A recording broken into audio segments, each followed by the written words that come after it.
I'm James Cridland, the radio futurologist. In the Coachella Valley in California, 2 AM radio stations have just shut down, KPSI and KWXY. The closure came with a 2-hour special program looking back at the history of the station. 2 iconic AM radio stations in the Coachella Valley going off the air at the end of this program, KPSI 920 and KWXY 1340. These closures are just one indication of the health of AM radio.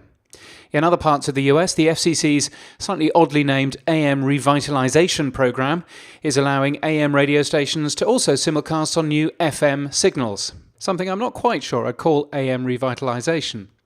In Canada, CKSL AM 1410 in London, Ontario, also closed last week. It needed $3 million of transmitter work, and Bell couldn't make the sums add up. In Israel, Germany, Russia and the Netherlands, many prominent AM broadcasters have gone dark. The countries of Belarus and Serbia have recently ceased all AM transmissions. Some AM services in the UK have also recently closed. Try and get AM radio in your BMW i3 or your Tesla Model X, and you won't find any, because it's been removed. These electric cars make too much interference to the AM band. And it's not just electric cars either. Everything from tram tracks, cheap LED lights or DSL broadband connections cause interference to the AM band. Unlike FM, AM's reception requirements means that it's almost impossible to put it into a mobile phone or other consumer electronics. And as a consumer experience, it's also not very good. No RDS or anything other than tune in choosing a random number. No stereo, no hi-fi quality sound. Many never think to hit the AM button on their radio at all. For broadcasters, AM is hugely expensive to run in terms of electricity bills. At least in Europe, many of the transmission masts date from the 1940s and will soon reach end of life. Maintenance for AM is more onerous than FM as well. A station I worked at fell off air once because, and this is true, the grass hadn't been cut at the transmission site. So, what's AM's future? Well, there are parts of the world where AM still reigns supreme. In regional areas of countries like Australia, AM remains the only serious way to cover thousands of miles of sparsely populated terrain.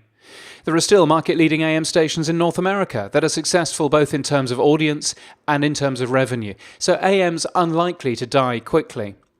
Digital radio technology exists to significantly pep up the waveband. Digital Radio Mondiale, more properly known as DRM-30, makes a tremendous difference to AM's quality and capabilities, adding data as well as significantly better sound. If you've not heard DRM, well, here's a clip of some analog shortwave broadcasting.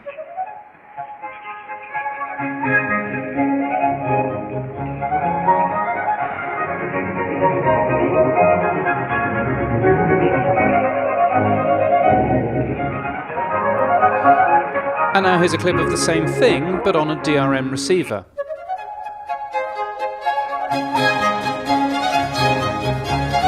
The difference is amazing.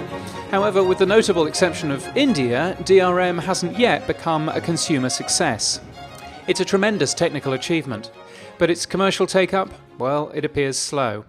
And in the US, HD radio also works astonishingly well on AM, offering an FM-like sound quality experience, but possibly has the same take-up issues. Now, I love AM. I did a short stint on late-night AM radio. I love the feeling you got when on air, and the ever-present Radio Vatican accompanying my every word. But especially for metro areas, where interference is growing and AM transmitters are being forced further away from cities, I can't see much future for AM, I'm afraid. If you're still earning the majority of your revenue from AM broadcasting, I sure hope you're planning for the future. There are so many ways to reach audiences in radio's multi-platform future. The future for radio is bright. However, only the fittest platforms will survive. And I'm afraid, much though I'd like it to be, AM isn't one of those.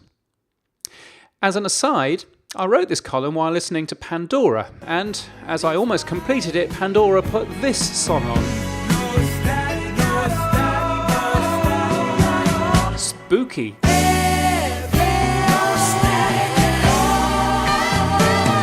You can get my weekly newsletter at james.crid.land, and until next time, however you do it, keep listening.